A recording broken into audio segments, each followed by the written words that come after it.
Today I'm going to show you my favorite major pentatonic scale fingering. I've used this since I was a little young lad, and it has gotten me through every guitar solo, every session, every gig. I use it it is my single most used thing on guitar ever. So jumping right in. The nice thing about this scale shape is it is a very symmetrical shape. So let's start by playing it in G. It's going to sound like this. So step one in learning this major pentatonic shape is first we want to identify all of our roots. So we're going to take G, our root, and find all of our octaves. So okay, here's my first root. Now here's my second root. Okay, and then our last one. So now I have visually mapped out all of the root notes of the major pentatonic scale we're playing here for G. Now I'm going to show you the copy-paste shape, okay? We're going to start with our pointer finger on the 3rd fret of the low E string, go to the 5th fret with our ring finger, and slide up to the 7th, okay? Now we're going to go to the A string, 5, 7. Now that little shape, we're just going to move that to every single root that we've identified. And that will be our entire fingering. So it sounds confusing, but check this out. Ready? Now, here we are at our next octave, right? So we're back at the next root. Do that same shape. Okay, so all I'm doing here is I'm doing, again, same exact thing. Starting on my pointer finger, here on the D string 5th fret, going to ring finger 7th, sliding up to the 9th, and then G string 7, 9.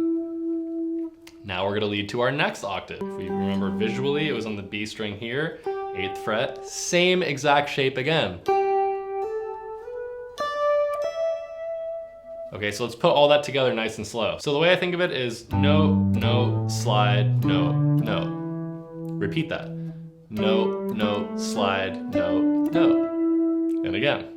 No, no, slide, no, no. And then we're gonna slide that last one all the way up to our last octave. So a couple key points here, right? When we wanna build speed with this scale, you'll notice a couple things that the slide is helping us with, right?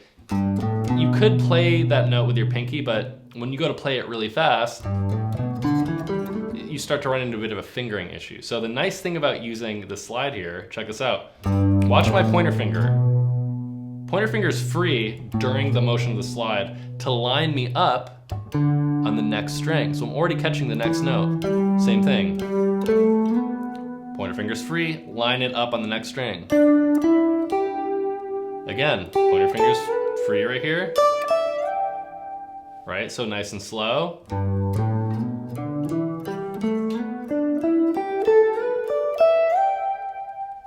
So as we build speed, you'll notice a couple things. We're really only picking on each string twice. 1, 2, slide, 1, 2, 1, 2, slide, 1, 2, 1, 2, slide, 1, 2, right? So right hand is super simple. And the way I'm picking it is down, up, down, up, down, up, down, up, down, up, down, up, right? I'll do it nice and slow. Check out this right hand.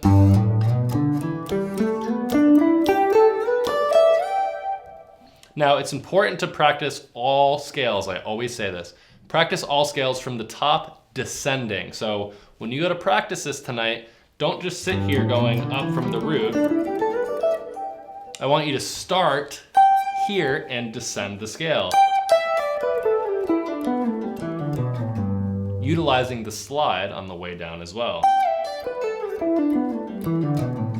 So let's try moving this to another key. Let's go to the key of A, and we'll try our A major pentatonic here. So again, same exact shape. First thing we want to do, find all of your roots. This will help guide you through that shape, okay? Now let's do our shape. Pointer, ring, slide, pointer, ring. Copy paste that shape. Here we are at the next octave. Next octave. Now from the top descending.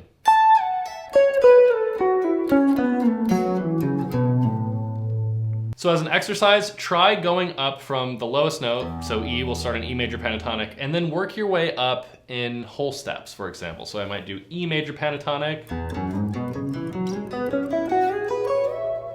Now I'll do F sharp. I'll do A flat. I'm always moving up. I'm moving up 2 frets at a time. Now I'll do that same exercise, but starting at the top and descending. So maybe I'll start on A major. Now I'll move down a whole step to G. Now I'll move down another whole step to F.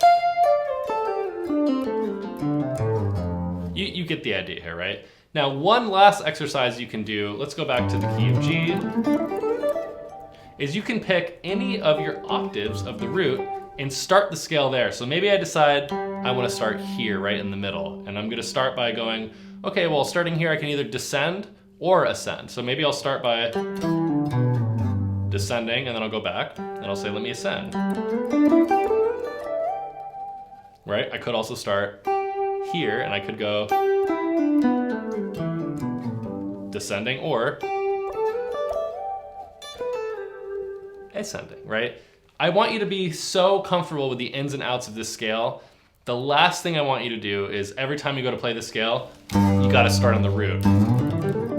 Because the amount of guitar players who are guilty of doing this, myself included, is astronomical. And I don't want you to fall into that trap again, right? Because what will happen is you'll be up here, and you'll be like, damn, I really wish I could just slide up into this higher position, but I only know the scale starting from here, so I'll be like, kind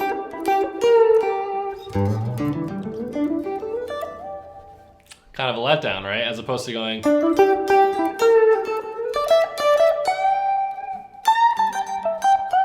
right, just being able to slide right up into it. Now you'll notice this scale fingering covers a lot of geography. We're going all the way from the low E string, 3rd fret, to the highest octave here at the 15th fret, right? And we're transversing the entirety of the neck very quickly. So this is a really great way to get from octave to octave, right? So maybe in a solo, you wanna work your way up the neck. You don't wanna just jump and blow your load all of a sudden real quick, right? Give away all your good licks. So I use this as kind of like a little, think of it like a bus. You're taking the bus and stopping at a new destination. Maybe I'm gonna be here now. And I'm like, you know what? I've spent enough time here. Let me take the bus again, up. And I'm like, you know what? It's time to go back down.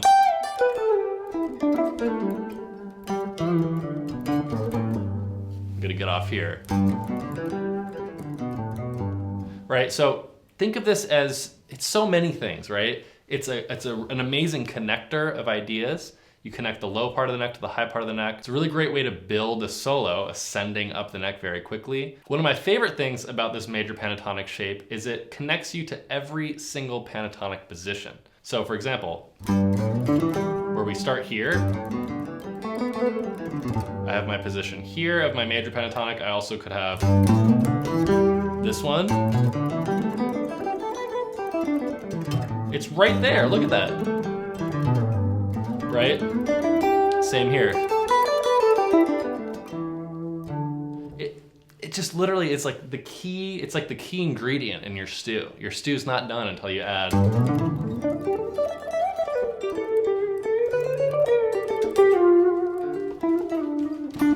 Anyways, so you see how magical the scale is. I want you to practice it in all keys. I want you to master this. As soon as you get the muscle memory down, move to a different key. So practice it starting in G. That's a really good key because you get the entirety of the neck and you're not crammed up on the small frets, or you're not using an open string like you would in the key of E. So it's a really good way to visualize this fingering. I do want you to play it in all 12 keys. I do want you to play it with a metronome. I do want you to use it in your playing, most importantly. As soon as you get the scale down, start applying it to a blues backing track or a song that you're writing, right?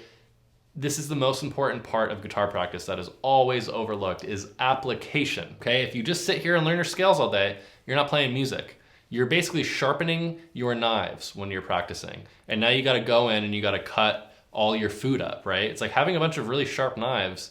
Great, cook something. You know what I'm saying? Make me a meal, baby, I wanna eat.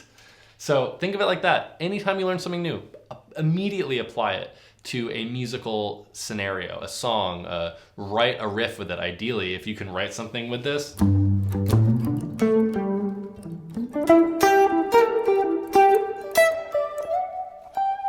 Like whenever you write something, you tend to remember it better than if you learn something, right? So make sure you give this all the time in the world, because it's going to reward you with all of the gems and sweetness in the world, okay? As always, thank you for tuning into this guitar lesson. I really appreciate you being here. If you are not subscribed to this channel, please hit subscribe. It really helps me out. It's a great free way to support this channel, keep more videos like this coming to you and to fellow guitar nerds. If you're interested in learning more guitar from me, check out my website, thedonutdoctor.com. This is home to all of my lessons, all my masterclasses, all my guided learning pathways. We do monthly live streams, so much more available on that website. I'm really ecstatic about it and can't wait for you to check it out.